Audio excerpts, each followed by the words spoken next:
So I started school when I was 6. I remember that in the resettlement areas, things were really tough, and my family wasn't rich. We were below average, so sometimes I had to go to school on an empty stomach. I couldn't afford 3 meals per day. When girls get home, they're expected to cook. They're expected to go fetch water. They're expected to go fetch firewood, of which boys in my country, in Africa, those aren't the jobs to be done by boys. Those are girls' cause, you know. So it's really hard.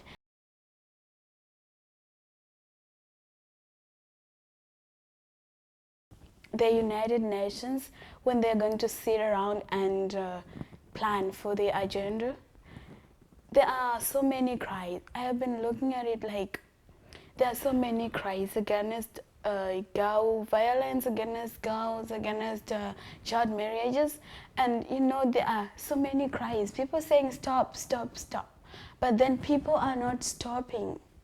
Why are people not stopping? Where is the world getting it wrong? So I looked at it and saw that the world is getting it wrong by trying to deal with the effects rather than dealing with the causes. They have to deal with the causes of these problems before we tackle the effects of these problems.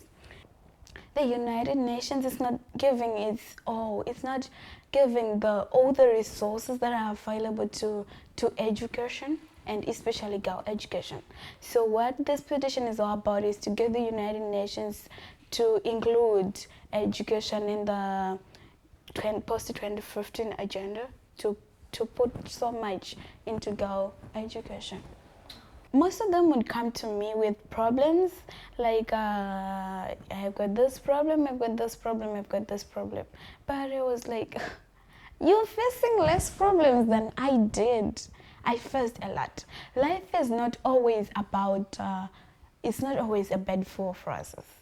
Or should I say, it's never a bed full of roses. Life is difficult. We don't choose where we are born. We don't choose our parents. We don't choose our family. We all live. We all dream. But we also have a choice, all of us. We can choose who we are going to. We don't choose who we were, but we choose who we are going to be, what we're going to be, and what our life is going to be. I have come to realize that you can have everything you want.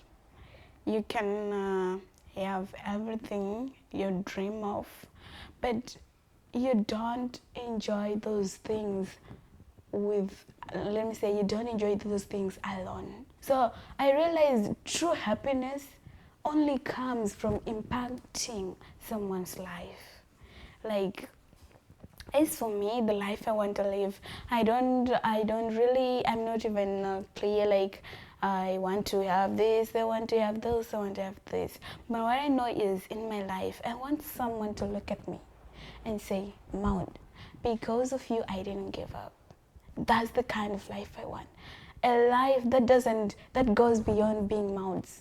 That's everyone's life, that every teenager around can see, oh, Maud did this, I can also do it. Like, Maud went through this, I can also go through it. And oh, Maud, because of you, I didn't give up. I managed to go after my dreams. That's the kind of life that I want.